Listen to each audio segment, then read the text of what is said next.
Buenas tardes, Norte Play en este momento está para dialogar con Rodrigo Campo, quien es presidente de la Asociación de Básquetbol de Resistencia. Buenas tardes, Rodrigo, ¿cómo te va? Un gusto que estés aquí con nosotros. Buenas tardes y bueno, para mí también, por supuesto, un gusto. Bueno, en marcha la Copa Gran Resistencia. No fue fácil, digamos, iniciar esta competencia en 2024, pero lo importante es que está en marcha y lógicamente siempre hay una expectativa muy especial, más si remarcamos las últimas temporadas que tuvo el baloncesto capitalino. Sí, hay por un lado lo que significó para nosotros construir nuevamente una temporada que siempre tiene por un lado aspectos que son estrictamente institucionales y por el otro lado lo deportivo, lo institucional que tiene que ver con en su gran mayoría clubes que tuvieron seguramente que sobreponerse a situaciones, diría yo, entre el verano y el inicio de temporada, con baja de jugadores, con un inicio un poco, a mi entender, un poco enredado en lo que es nuestro sistema de juego, el GES, que es el sistema CAP, que bueno, entre el pago de seguros y otras cuestiones nos demoró el inicio. Nosotros queríamos iniciar prácticamente a mediados de marzo y nos llevó casi 15 días más. Eso, aunque parezca una cuestión simplemente de tramitación por plataforma digital, es complejo y genera muchas obligaciones, sobre todo económicas, a los clubes. Pudimos sobreponernos a esa situación y ya empezó la competencia, así que en ese sentido pudimos lograr sobreponernos. Y por otra parte lo deportivo, que tiene que ver con, por un lado, afrontar la competencia del básquet masculino, tanto formativas como primera, ya trabajar en lo que va a ser el próximo paso, que tiene que ver con el femenino, lo cual para nosotros es muy importante, y la organización de un nuevo departamento, que es el departamento de mini básquetbol, que para nosotros era muy importante terminar de resolverlo en 2023, lo logramos en definitiva constituir con la llegada de Santiago Acuña, con el Pollo Acuña, que está de manager deportivo de nuestra institución. Y bueno, eso nos llevó a un récord histórico en ABR. Tenemos en este momento 164 equipos que están compitiendo en la plataforma, entre equipos de la ciudad y equipos invitados, como es el caso de equipos de La Leonesa, Las Palmas o algunos invitados del sudeste, que como no tienen competencia en su región, vienen a competir acá. Así que la verdad que estamos desde el punto de vista del trabajo institucional tapados de laburo, pero bueno, muy contentos porque en definitiva es lo que queríamos para esta etapa. ¿Qué es el sistema GES? Por un lado, es un paso obligatorio que tienen todos los clubes federados para, por un lado, competir de manera ordenada a nivel país, asegurar a todos los jugadores, además de poder estar registrado en la plataforma a nivel federal. Hay un seguro que es el que permite que ante situaciones de lesión o cuestiones incluso más graves haya justamente, digamos, quien respalde por parte de la Confederación Argentina de Básquet, y no solamente le da al jugador, si se quiere, por un lado la pertenencia al sistema país de competencia, sino también la tranquilidad a los clubes de que frente a cualquier tipo de situación hay un sistema que responde a cambio. Es algo que se pergeñó en la Confederación Argentina de Básquet hace muchos años, que a nosotros nos tocó con mi llegada y con la llegada del nuevo equipo que constituimos ABR, adecuarnos al sistema GES, algo que no existía en la ciudad de Resistencia, pero que sí existía en otros puntos del país. Y bueno, ABR es la tercera asociación que compite con sistemas GES en el país. Así que la verdad que estamos muy contentos de poder ya a esta altura ser señeras desde el punto de vista de la provincia, tomando ya conciencia de que quizás este primer paso que tuvimos que dar hace más de 2 años, cuando lo empezamos a hacer, nos costó mucho, porque teníamos que ponernos a la altura de otras provincias de manera muy rápida. Y bueno, hoy ya tenemos por ahí la tranquilidad de que lo está haciendo el sudeste y también el centro de la provincia.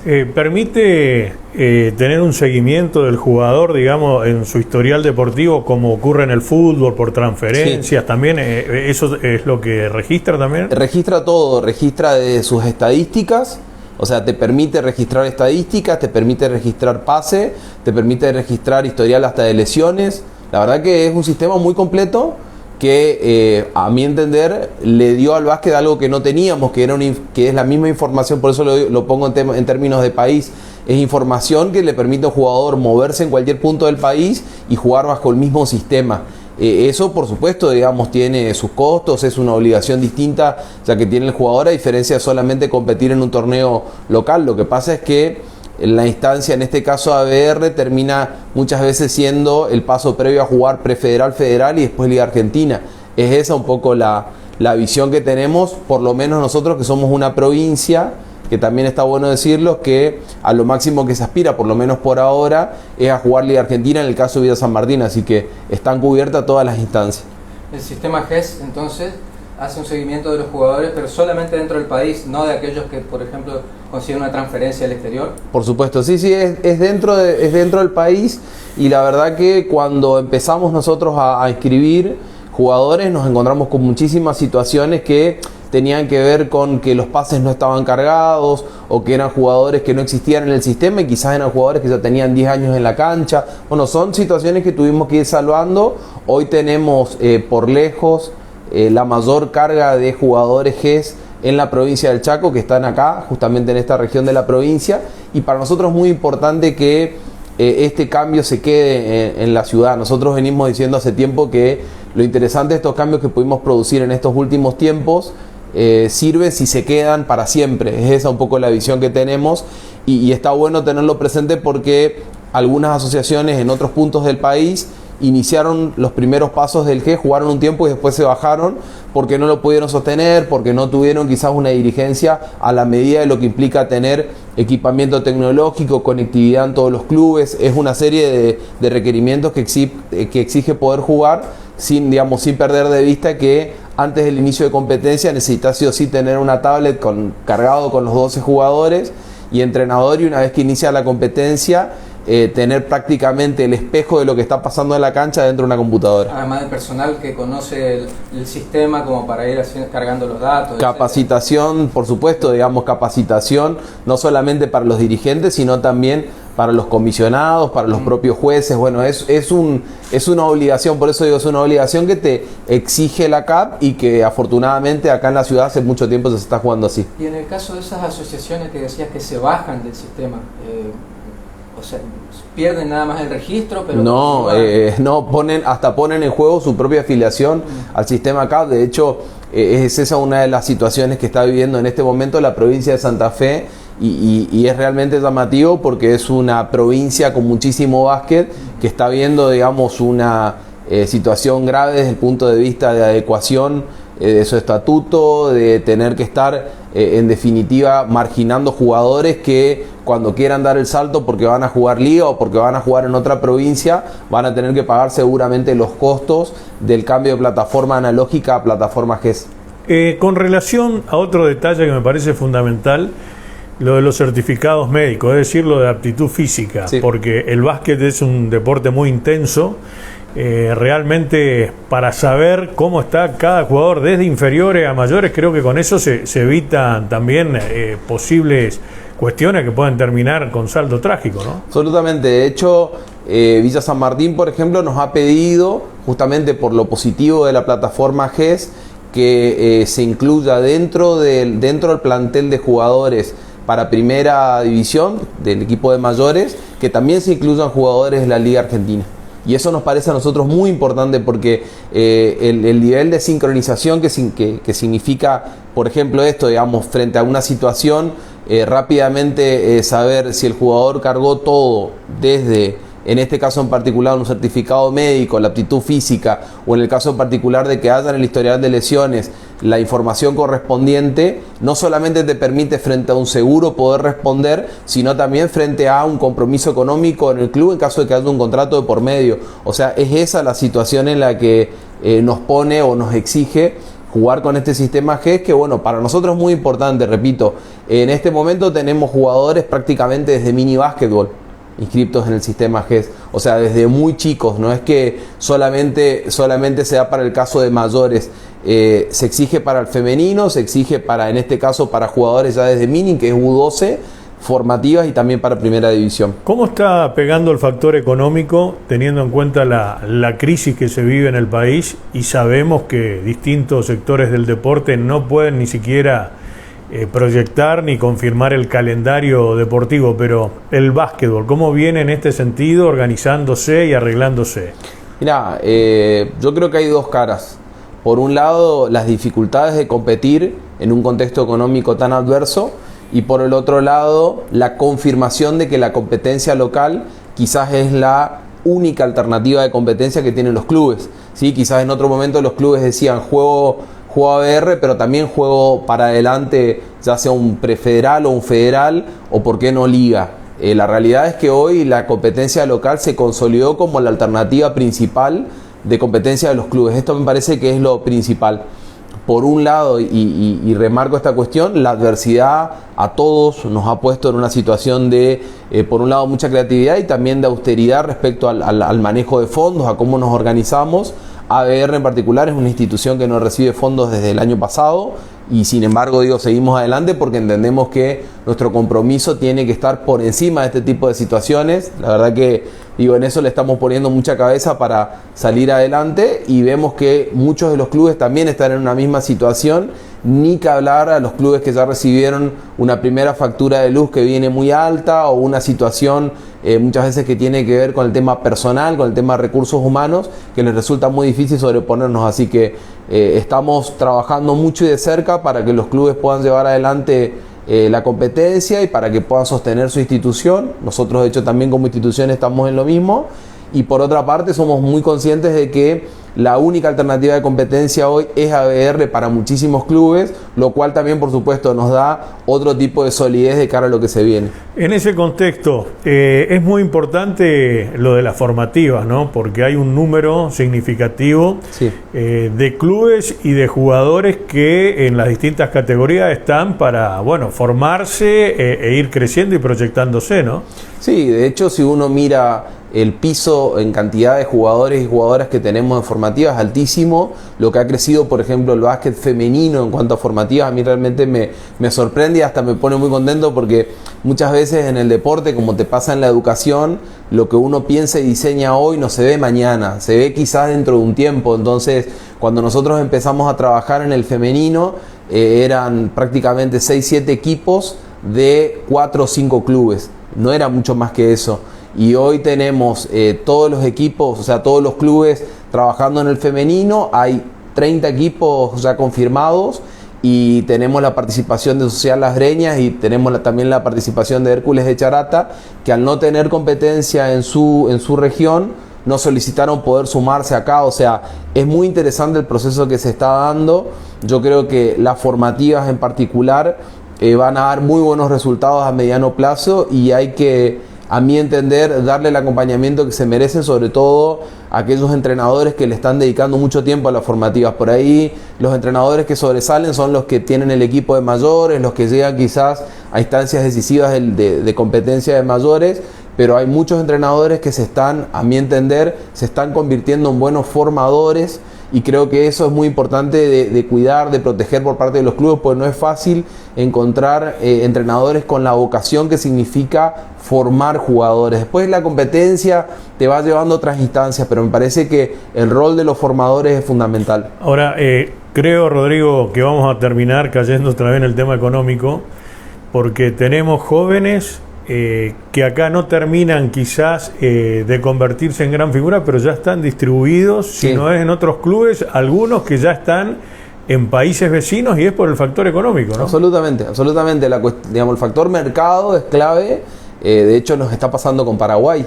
Sí. No es solamente a nivel Europa o quizás en otros puntos del mundo.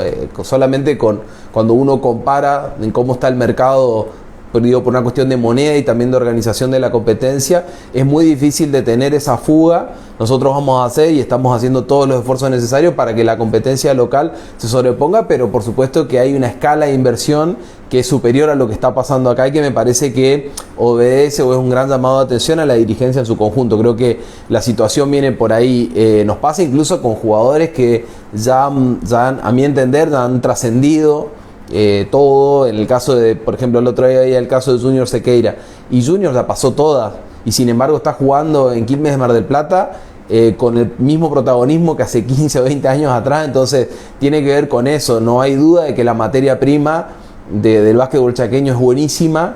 Lo que pasa es que muchas veces si no hay un nivel de coordinación y de inversión por parte del Estado, del sector privado, va a ser muy difícil que nosotros podamos trascender como ya lo han hecho otras provincias. Bueno, tenemos en marcha la competencia de la ABR, tenemos representación en la Liga Federal, tenemos representación en la Liga Argentina con Villa San Martín. Bueno, seguramente en el transcurso del año vendrá de nuevo el provincial que clasificará a los equipos.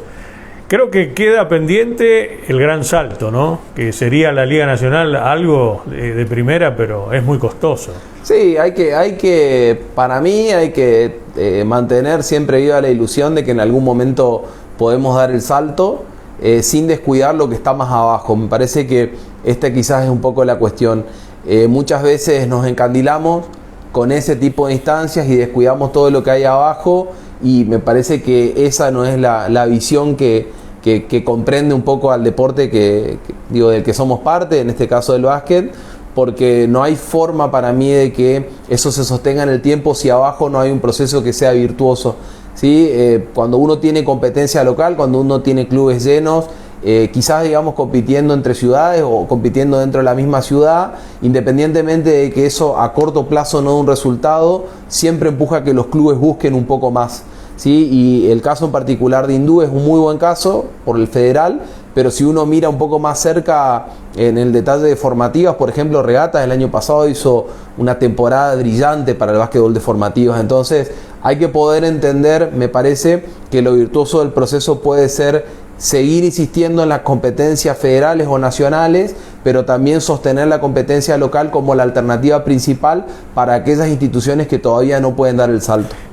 Ustedes precisamente, ¿cómo se proponen mantenerla? Porque recobró fuerza la competencia local no hace muchos años, y digo no solo por el nivel de los juegos, sino también por el público, cómo empezó a acompañar, ¿no? Y eso creo que es un gran desafío que tienen, tratar de conservar esta temporada y las siguientes. Sí, por un lado, tenemos una moderación respecto al costo de los ingresos, que lo pactamos entre los clubes. Eso para mí siempre es importante, porque si el costo se pone muy elevado, es muy difícil que la familia pueda ir a la cancha, por un lado. Por el otro lado, organizamos la competencia para que formativas y primeras jueguen pardado. Eso es importante, no aislar la primera del resto de la competencia, porque hace que quien ya entró al estadio quizás vino a mirar un partido y ya se queda a mirar otro. Eso siempre contribuye. Y después tenemos televisación, tenemos una actividad muy fuerte en redes sociales, hay un incentivo para mí o un valor extra que tiene que ver con la comunicación, y por eso también agradecemos mucho que nos den la oportunidad de estar hablando de básquet, porque hace que el medio se interese por nuestra actividad, y es algo que a mi entender trasciende de alguna manera lo que nosotros pudimos hacer en estos años. Yo creo que hay mucha más dirigencia, hay muchas más cantidades de jugadores y jugadoras. A mí me pasa mucho de recorrer Resistencia y de ver pibes que están vestidos ya con el equipo, prácticamente ya saliendo de la escuela y rajando para el club porque tienen que ir a entrenar. Eso me parece que está buenísimo que suceda, y creo que independientemente de situaciones que tenemos que afrontar, como la crisis económica que tenemos enfrente, creo que en definitiva nos pone siempre, a los que realmente amamos el deporte, nos pone a trabajar en buscarle la vuelta o tratar de que los clubes la puedan superar de la mejor manera, sobre todo en este tipo de instancias. Bueno, las otras patas de este deporte, ¿no? Los árbitros, los técnicos, que permanentemente están también en capacitación y en evolución. Sí, son dos realidades distintas, me parece. Por un lado, hay muy buenos entrenadores, pero hay escasez de entrenadores y entrenadoras. Hay que también reconocerlo, cuesta mucho encontrar entrenadores y entrenadoras con nivel en EVA, ¿sí? Esto digo es importante de tenerlo en cuenta. Por ahí en EVA 1, que es lo obligatorio, hay un número determinado, pero cuando uno empieza a crecer o empieza a avanzar, es difícil encontrarte con un pasito más o con un escalón más de capacitación, que es capacitación obligatoria. También digo, esto tiene que ver con el GES. Y por otra parte, que es importante plantearlo, normalizar la situación de los árbitros nos ha llevado un tiempo. Hoy tenemos una escuela de árbitros que está a cargo de Gustavo Chávez, un reconocido árbitro de Liga Nacional de Básquet, acompañado de Daniela Kessler, que es comisionada técnica FIBA y que nos da, a mi entender, una organización distinta. Por supuesto que con un gran equipo de gente atrás, o sea, Lucas Otelo, Diego Acuña, todos los que están en el staff de justamente de jueces, pero esto lograrlo nos ha llevado un tiempo. Hoy tenemos el doble de jueces que cuando arrancamos, duplicamos la cantidad de jueces, logramos que muchos, por ejemplo, estudiantes de educación física se metan en el básquet, se vinieron para acá, la verdad que ya se quedaron y encontraron una vía de ingreso para sus ingresos económicos, lo cual para nosotros está bueno porque necesitábamos gente que tenga ganas. Estamos obviamente siempre insistiendo en la capacitación y en la tecnología para que esto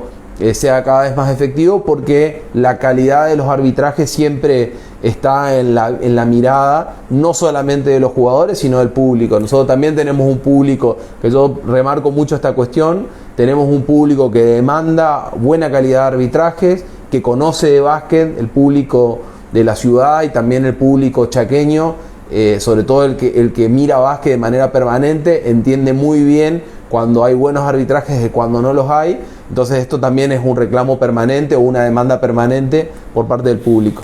Rodrigo, entrando en otro terreno, sos diputado y si bien la actividad legislativa se inició hace muy poco tiempo, tenés la responsabilidad de estar al frente de la Comisión de Deportes y Turismo, ¿no? Sí.